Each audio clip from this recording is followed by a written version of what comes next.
Good morning to you, my friends, wherever you may be in the world today. Alan Clements here from the occupied islands of Hawaii.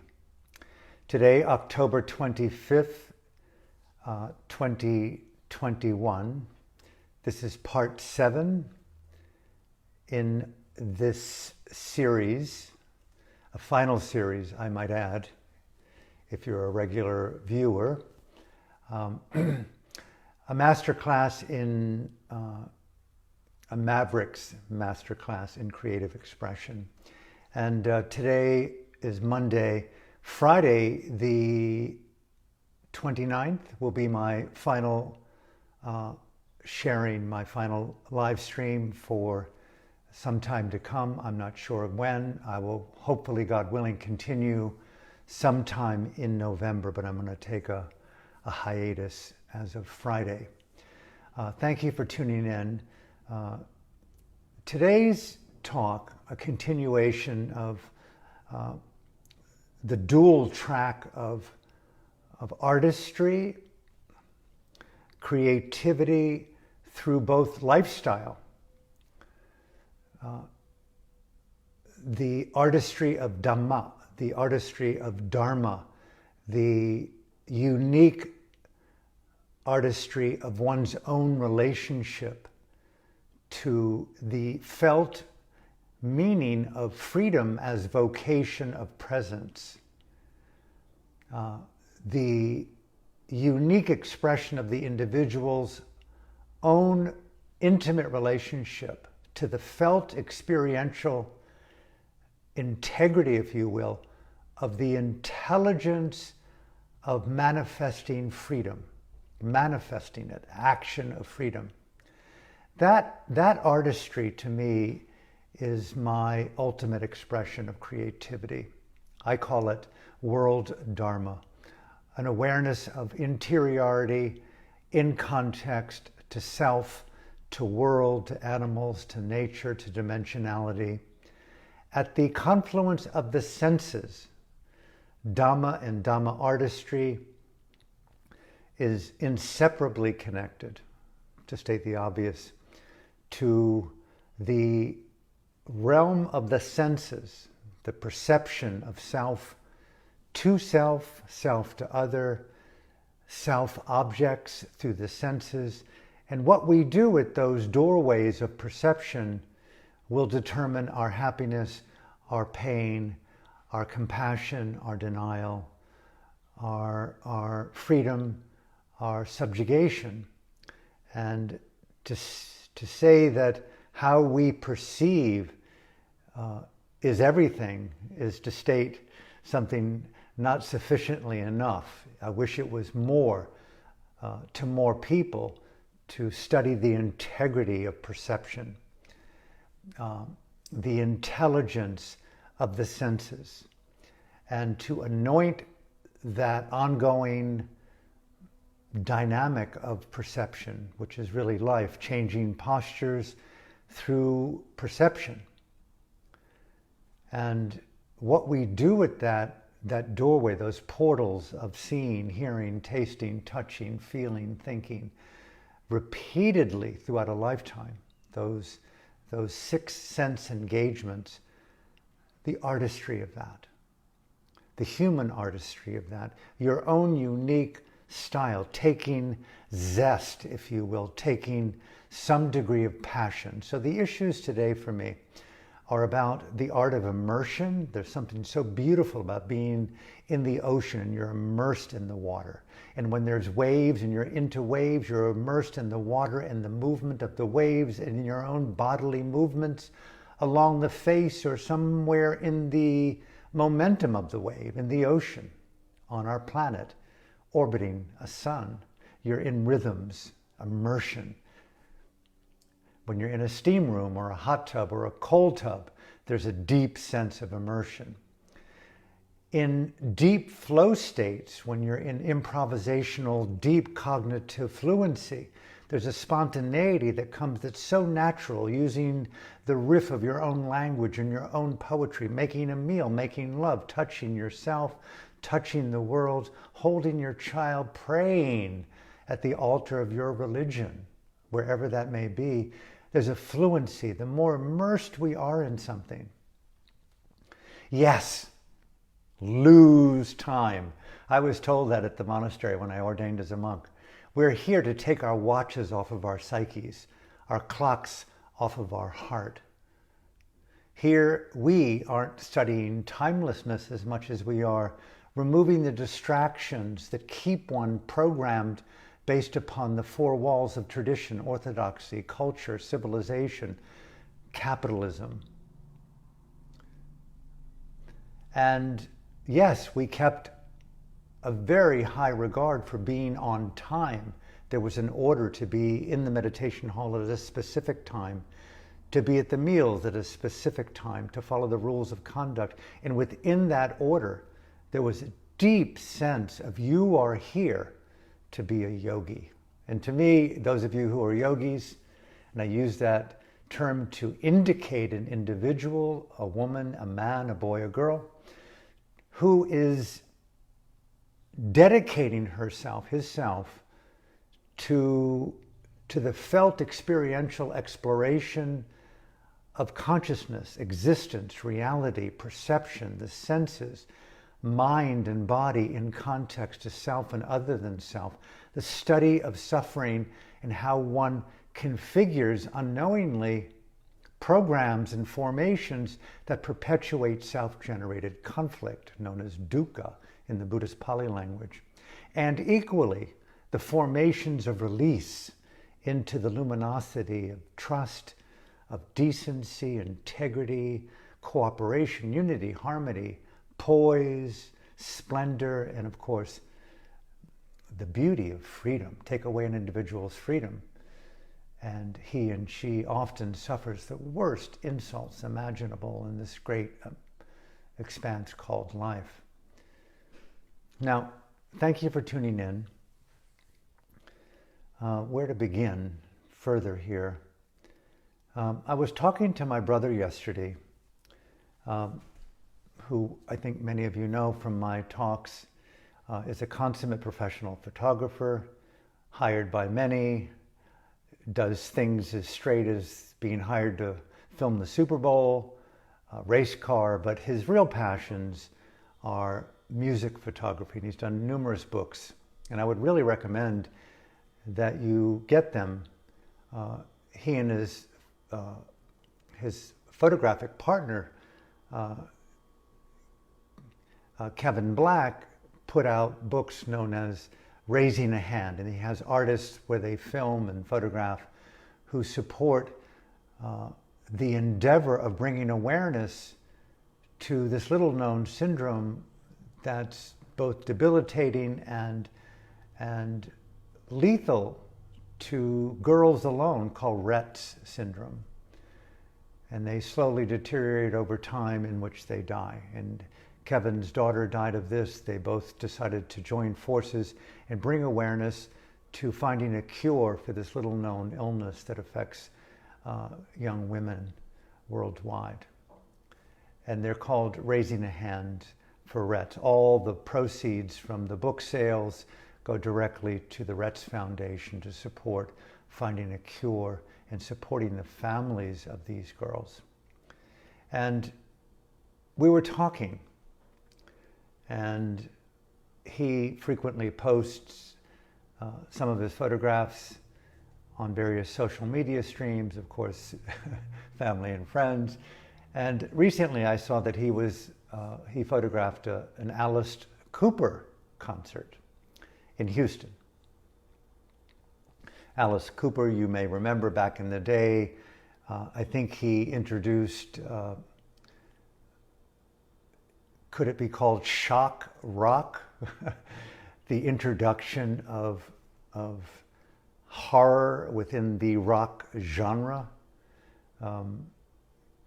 using baby dolls and fake blood and dueling swords and skulls and crossbones. And as you know, Alice Cooper, he introduced the macabre, if you will, with a theatrical expression of rock music, and became quite successful in his genre, a very wealthy artist. And we were talking, and I was going like, goodness, here this gentleman, I understand he's, 73 years old. And there he is out in front of thousands of people, his audience. And he looks like someone you want to just gone array on a bad dose of acid on a Halloween party that is in the wrong part of town. And he looks like you want to arrest the guy or put him in a museum of dead body parts. But there he is rocking out, and he's got makeup on and long black hair and a big top hat and blood dripping from his veins everywhere, dressed in black with a sword and skull and crossbones on everything. And I'm going like, my God, is this guy, what is he like in real time? And my brother was saying that, he meets a lot of these artists, and he said, he is absolutely the opposite of the image. He said he played, I don't know how to use stereotype, my brother plays golf a lot. He plays golf every day of the week. He's a consummate, almost professional golfer, scratch golfer. He owns a string of restaurants, super straight, married for 50 years to the same woman, family man, lives in Phoenix, and in some ways, completely the opposite of his so-called brand. And yet on stage, there's this deep sense of immersion. And I immediately assessed the gap between who he is and his brand, his persona. Now, love you, Alice, and I love all the rock stars out there who live a brand. But for me, personally, the immersion within one's own Dharma art, one's own cognitive creativity.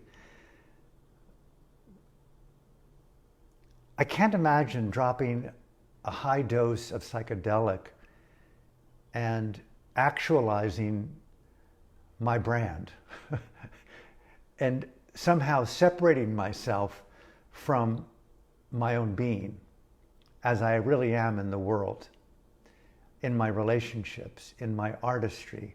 I mean, to me, the immersion as an artist is identical to the immersion as a yogi and the immersion as an activist.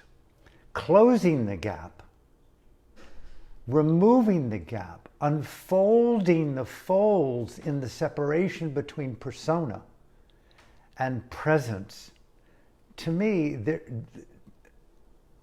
that is so crucial for me personally in terms of my assessment of integrity. Yes, Mr. Cooper, I so honor you and anyone else out there, Gene Simmons or whatever it is, whoever you are, Robert Plant, live your art. Live in the creativity of a consistent integrity to the expression of your creative wisdom. Not freedom sometimes and freedom no time. My dear friends in Burma, many of you know, I've been speaking about it since the coup d'etat February 1st, where the military general who now is a terrorist figure, Ming Online, is persecuting the people of his own country. It's a genocide of democracy. And just yesterday, Ko Jimmy, one of the student leaders back in the 88 revolution, August 8th, 1988, who spent years in prison, who, along with many of his colleagues and friends, went into hiding to further avoid persecution by the military terrorist group in Burma, and to inspire other activists to keep the revolution alive, was violently captured yesterday. And he's in critical condition in a hospital, a military hospital in Rangoon, likely to die. And his wife revealed this information, whom I've also interviewed, Neela Thain, who's a radical revolutionary. I bring this up because the immersion, the belief, the depth of conviction in the expression of your being. There's something in the naturalness and the integrity of the depth of expression, in the integrity and the intelligence of your prayer, of your poetry, of your pristine in the integrity of your art, of really inhabiting the deepest expressions of your biological, spiritual, existential, cognitive, neurological, psychedelicized integrity. Full spectrum presence. There's something in that. And I know many of you know, but just to reiterate, the life of the yogi, going into a monastery, going into a retreat, whether you're a nun or a monk or a lay woman or a lay man, the breathtaking nakedness of just the concept of a yogi who simply takes a period of time and steps out of the brand, the performance, the 7 to 7, the 9 to 5, the 11 to 10, the 24/7, the responsibilities, the necessities, the pretenses, whatever it is out in the world, and says, I want to call off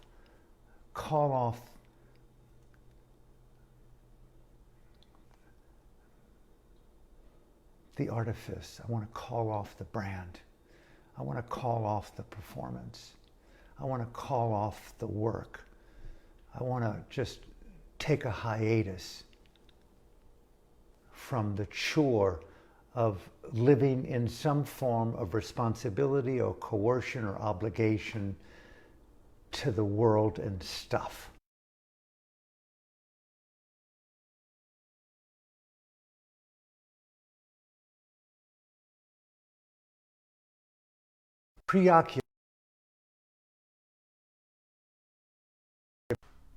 That preoccupation with performance, with doing, that doing. Like last night I was sitting here and just typically in my evenings of deep immersive creativity with my tea and dosing and meditating and yoga, I had the thought of relax, really just way, way down deep inside, just relax. And it was something so nurturing about that simple suggestion to re-inhabit a more gentle, connected yogi experience of being without even needing to be creative or intuitive. Just a relaxation of information need, a relaxation of even upholding presence, just relaxing into the infinite God molecule of being, not even at peace. And it was something very relaxing about that. As a yogi, it took me weeks, if not months, to begin to unravel, unwind from the habit and the momentum of cultural condition, parenting condition, educational conditioning, religious conditioning to do, to be external, where the only task was to inhabit the sacred, timeless vocation of being aware of the phenomenology of flow. And those of you who know art is really the awareness of the most natural phenomenology of flow. And therein lies where, to use an analogy, where we're spiritually oxygenating the realm of the, I would call it the pre-intuitive, the deeper recesses of soul voice. People often ask about, how do you access your voice? It takes time to acquaint one to the naturalness of how you do what you do that's natural, that feels in alignment with that rare combination of dignity, conscience, integrity, trust, self-respect, intimacy, how you feel holiness and purity in the way that you abide and embody presence in relationship to self. Immersion. Yogis will do everything day after day in meditation to try to call off the prediction of an insight, to decathex from the hour ending of a sitting meditation. The clock and the habit of time, of outcome, of the projection of predictability. If only I continue down this road X amount of days and weeks, I'll arrive at that particular place, rather than just simply being in the timeless flow of the phenomenology of the purity of immersion as it's arising. And yes, within that, there is the documentation of the evidence of that phenomenology, the evidence of how you are learning about the ways in which you construct interior conflict in that phenomenology, and the ways in which you release conflict, and how you appreciate and breathe freedom. The life of the yogi is so spectacular. My teacher at the time, Seda U Pandita, he would walk around the monastery, walk around the yekta. A yekta is a place in Burmese language where individuals come and go to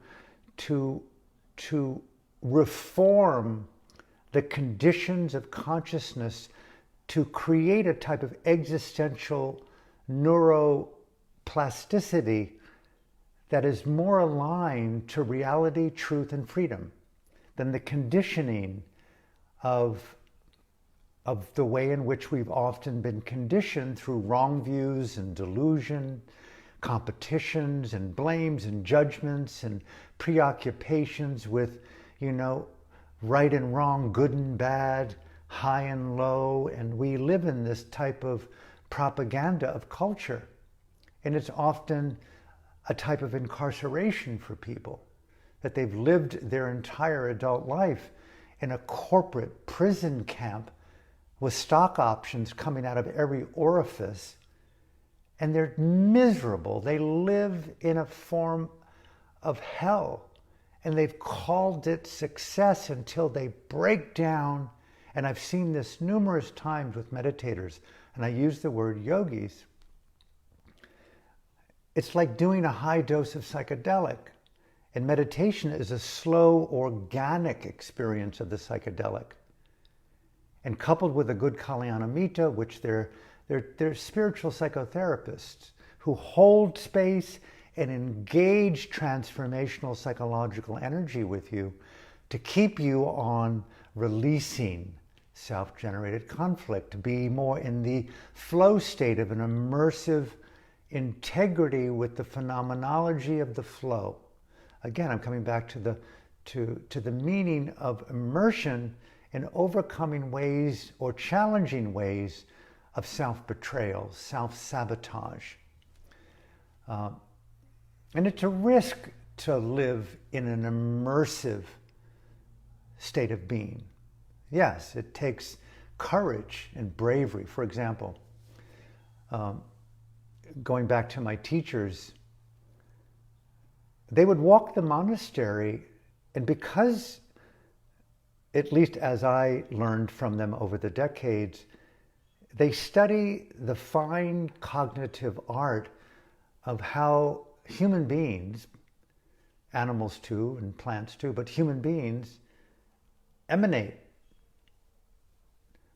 cognitive frequencies, sculptures, forms and formations, like patterns of atmosphere, cloud formations, cognitive clouds, cognitive atmospheres. And those of you who've played in the arena of sensitivity long enough with either intimacy, love, poetry, psychotherapy, existential psychotherapy, who's a psychonaut, a meditator, a scientist who's deeply immersed in the deeper stratas of consciousness. You can feel and see and hear the psychic intuitive coming away from people's being. I think we all live in dimensionality, but we live in compartmentalization and often don't feel it or know it or live in that realm of vocabulary. But yogis who live in monasteries with teachers who are highly trained in both the physical, the spiritual, and the psychic, they walk around the monastery to see individuals as they meditate. How often I would see teachers, my teacher, look in the meditation hall and just stand there for 20 or 30 minutes and look around the room in what felt to be a silent feeling relationship, so that out of love and compassion, when that particular meditator or yogi came to him in their daily or every other day interview, he would be more in an optimal position to help them to see what they don't see in terms of contraband and ways in which they sabotage their meditation. It's very difficult to see what we don't see. And so I bring this up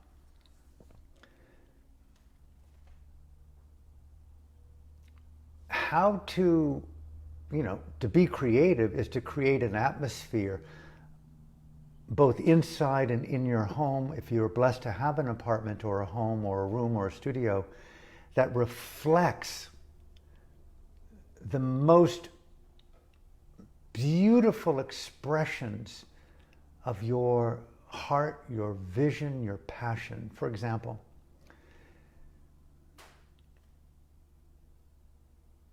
my friend Ko Jimmy, who I interviewed for my books, Burma's Voices of Freedom, which we released last October with my colleague and co-author Fergus Harlow, his wife said, he's in critical condition, my husband's in critical condition, but don't give up the fight. All the more reason to become more emboldened to carry on the fight of revolution. I'm thinking of wow, that is so over the top amazing. Back in the day when I was reading Nelson Mandela's book, A Long Walk to Freedom, one of the most poetic, artful, creative, radical expressions of immersion and overcoming the contraband of self-sabotage. Talk about activism made real on the promise of integrity. That's a revolutionary. But one particular part among many parts where he and his colleagues in the ANC have been so-called captured and criminalized by the white apartheid apparatus in South Africa at the time. And they were taken before the court system, the white apparatus apartheid court system of mandatory incarceration for anyone that defied the lies of white obedience. And they were given a life sentence and labeled terrorists. And if I remember correctly in the book, they were so thrilled by the sentence because it indicated the depth of threat that the white apparatus perceived these young revolutionaries to be, that they gave them a life sentence. I mean, I just want to pause there. I mean, it's an impossible dimension to inhabit, the passion of belief, to feel something so rich, so full. And we wonder why we live in the collapse of connectivity and love and unity, the shrapnel of capitalistic urban settings, the competition, the judgment, the blame, the crime, the horrors. And these revolutionaries are like dancing in a courtroom. How rad is that? That's supersonic psychedelic wisdom in action. That is a freedom that I have never known at the depth that I would like to know it, which I'm determined to know it as fully as possible. These are only examples of pointing to immersion to overcome self-sabotage.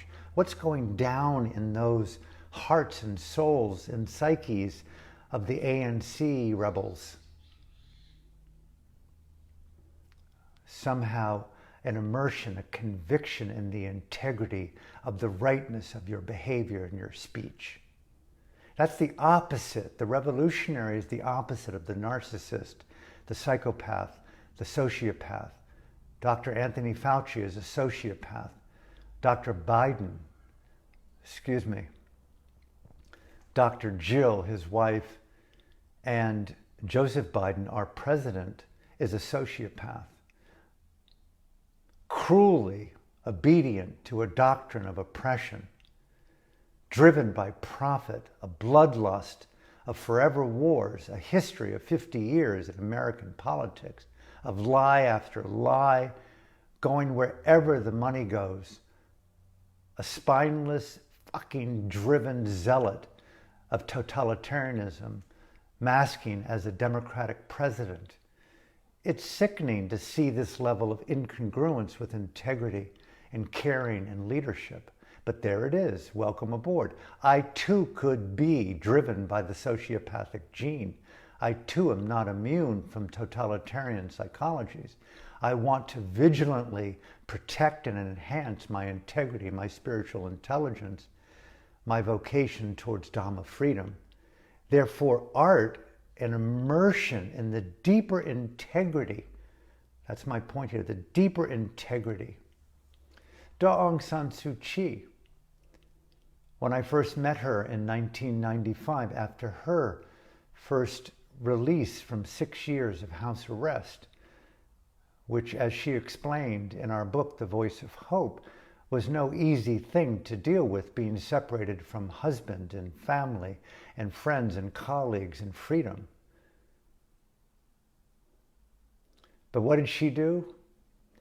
When the door was unlocked at 54 University Avenue, and she sits now, I just want to make this point very clear, in an undisclosed location somewhere in the capital of Burma, Naypyidaw, imprisoned by the terrorist leader Ming Online, who was likely to be given a life sentence and to be locked away somewhere in her country for crimes that she did not commit in an Orwellian military tribunal.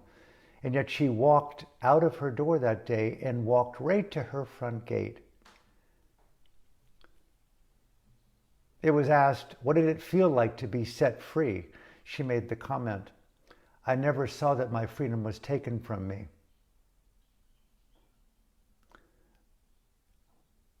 Would you say that again? I never saw that my freedom was taken from me. Think of Mandela in the courtroom dancing to a life sentence. There's something in these revolutionaries, these artists, these yogis, these creative expressions. Don't you yearn for immersion?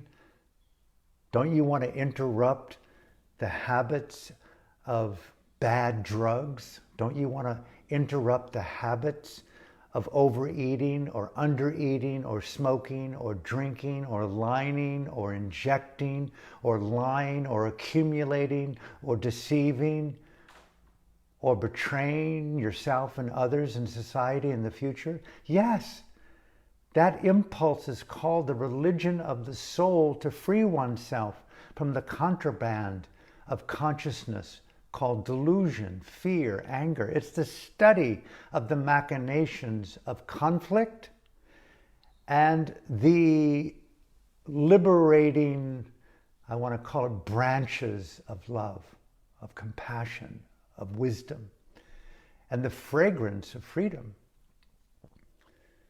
And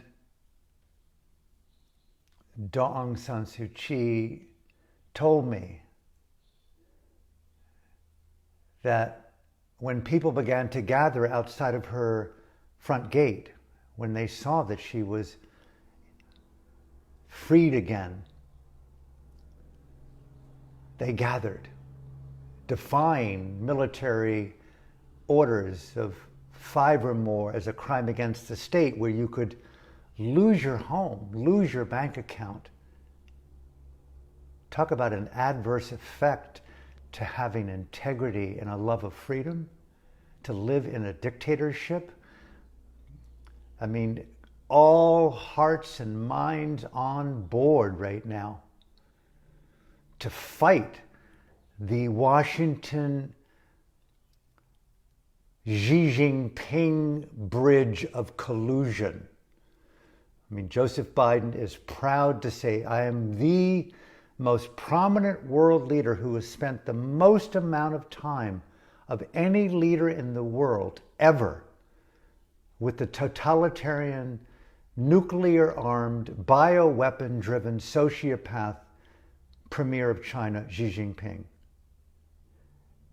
He and Xi are in radical collusion with masculine-driven, lethal toxicity.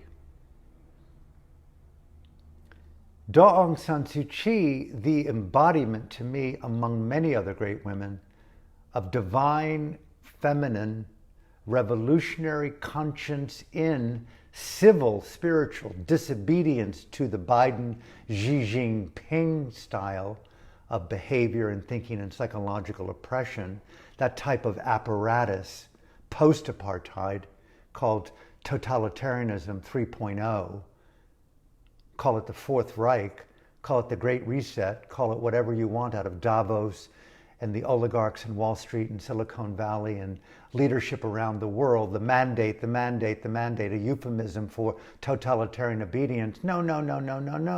Aung San Suu Kyi imprisoned in Naypyidaw. No. We as articles of freedom, the articles of the Universal Declaration of Human Rights, they are felt expressions of Mandela in the courtroom, freedom of dance, freedom of thought, freedom of mind, freedom of expression, freedom to pursue revolution against tyranny.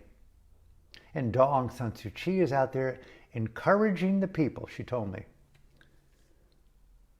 who are quivering with fear, mind you, quivering with freedom, a phrase that she used, born from our teacher, Seda U Pandita, learning how to quiver in the vulnerability passion of being in the immersion of an emerging phenomenological flow of freedom in context to oppression, the activist, the revolutionary, the artist.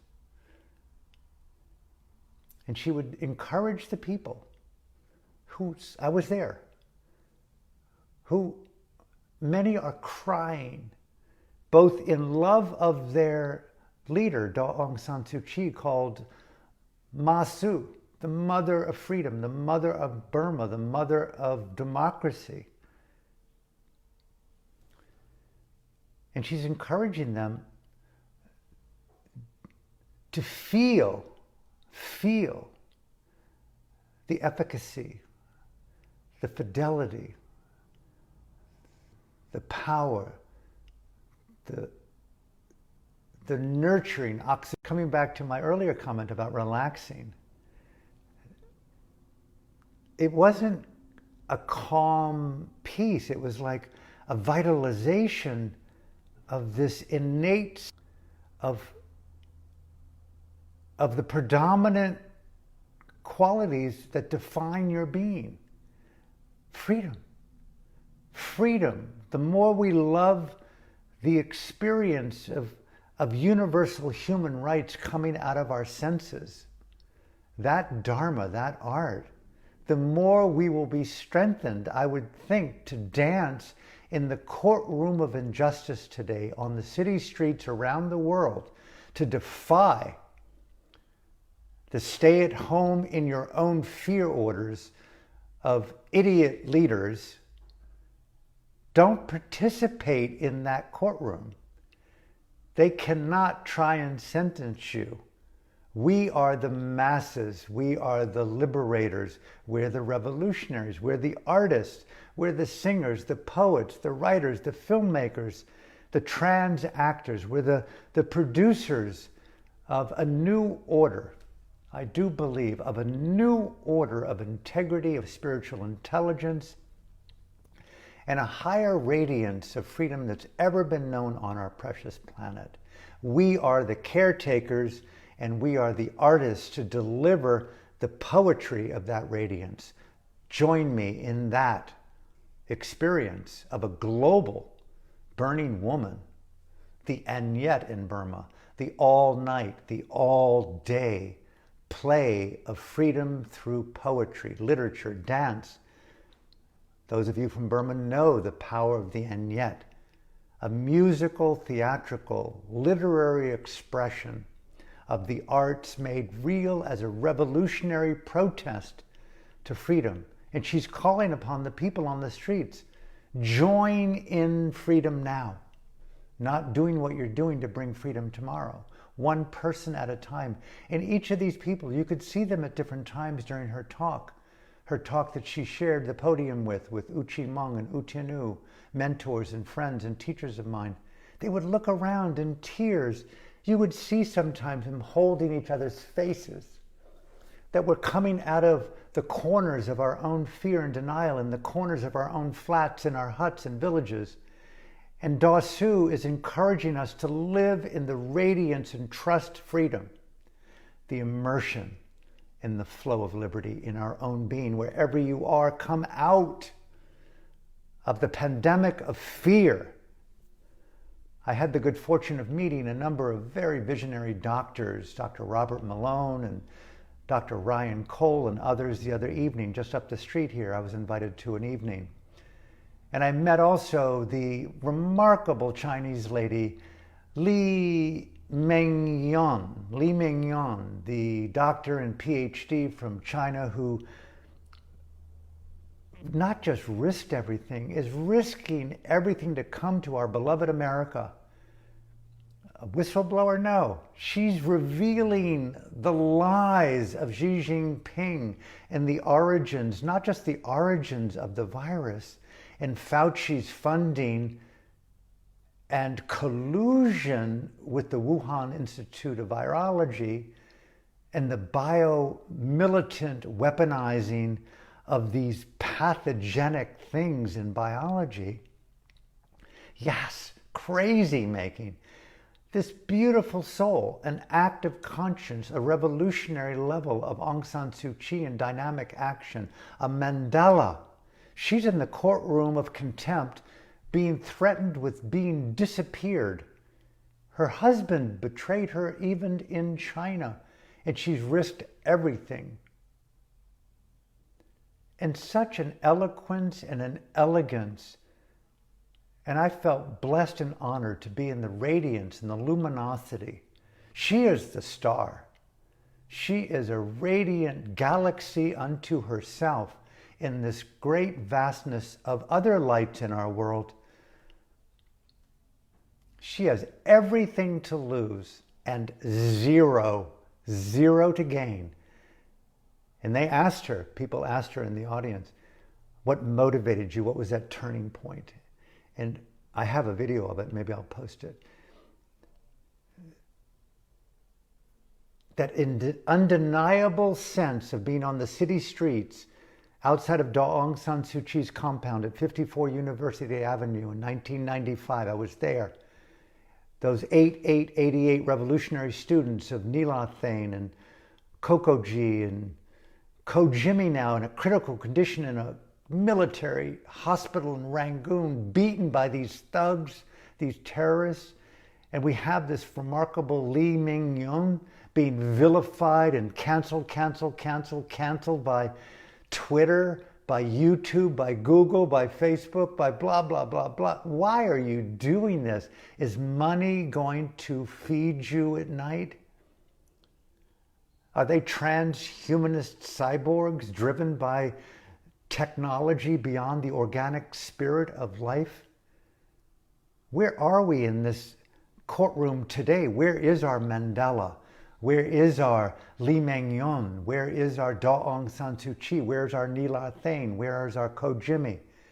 Where is our U Win Tain? Where is our U Win Tin, my beloved U Win Tin?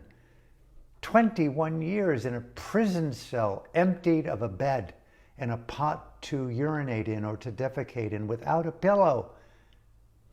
That is so rad to think of being incarcerated because, why? I'm going to live in the immersion of my artistry, my Dharma intelligence. And I'm going to include you in my field because my revolution isn't about killing you, it's about including you. The Ubuntuification of our art, the inseparable feed of you and I and other, because I am living in dignity, and it inspires you to live in dignity, to come back to me to live in dignity, to live in a more elevated expression of freedom. When I met Lee Myung-yeon, as I met with Daw Aung San Suu Kyi, and I really feel, I'm not the first probably to say it, she should win the Nobel Peace Prize. Come on, man. Come on, women. Give this woman the voice. Give it the stamina, the stealth.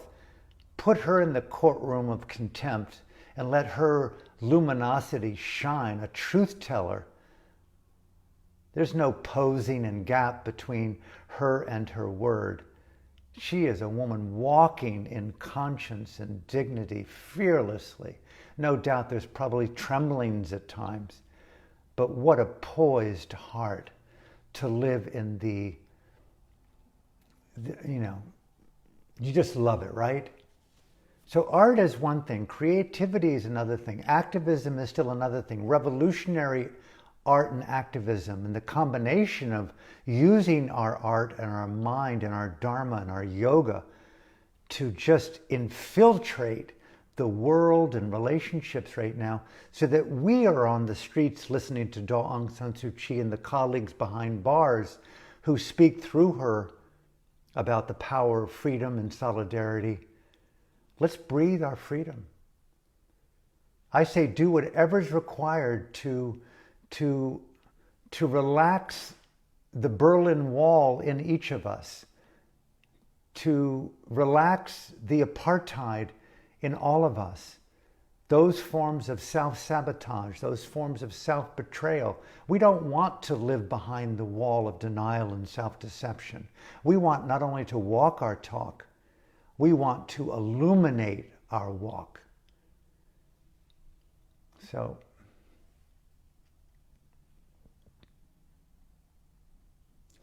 I think I've gone somewhere today that's something to be found, hopefully, for you somewhere in this poem, this scream, this hymn, this prayer.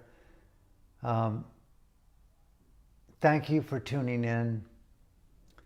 Thank you for being a part of my life. As I said when I began today, I think today is Monday. I'll be giving my last talk on Friday. I'm going to take a little bit of a break.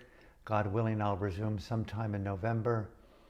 And I'm just on a personal level deeply immersed in my own Dharma, my own spirituality, my own psychedelic, my own, call it healing, my own health, emotional health, biological health. I can't believe, I wish I could share more articulately some of the things that are going on, but it never felt more vital, awake, clear, in my own humble way, gracious, in gratitude, but also in revolutionary discovery. At this stage of life, I don't feel like I'm aging or dying at all. Never felt more vital, more awake, more original, more poetic, more easily relaxed to sleep at night in peace. And I'm protecting it and sanctifying it to the best of my ability. And so, thank you for being a part of this journey with me. I think tomorrow I'll be giving a talk, part 8, where I'm going to walk through what I remember about moving from one expression in my life back in 2001, 2002, being somewhat of a spiritual guide, meditation teacher, and emerging as a writer, and then being confronted with something about that process that was no longer in my integrity. And the convulsion of that inner disagreement, where I wasn't prolonging a self-denial or a self-sabotage, or even a more extreme expression of denial, self-betrayal, where I was living incongruent with my soul voice. And I use that word. Are you living in relationship to your soul voice? And why wait? Why wait to be imprisoned with a life sentence to celebrate your revolutionary impact on the apparatus of totalitarianism or apartheid in any way, shape, or form? So I've got my role models. I'd encourage you, where you feel inspired, write down those women and men throughout history, or they're perhaps still alive. What are the attributes that you are touched by with Daw San Suu Kyi, with Neela Thane, with Ko Jimmy, with Minko Nine, with U Win Tain, with Gloria Steinman, with Eve Ensler, with whomever you're moved by? What is it that's moving you? And let that high order of self-attrition nurture you into, what is my soul voice? How can I move in higher flow and rhythm with the uniqueness of my own creative self-respect in the vocation of my life as an artist, a creator, a yogi, a meditator in dynamic context, a revolutionary, an activist? I close here. Because of the apparatus today, which is just an early euphemism for totalitarianism, because of this mandate of today and this obedience to what looks to be the emergence of a mental, cognitive, social credit score through digital Q codes and mandatory compliance with the digitalizing of our existence under the pretext of a public health crisis and a bogus jab.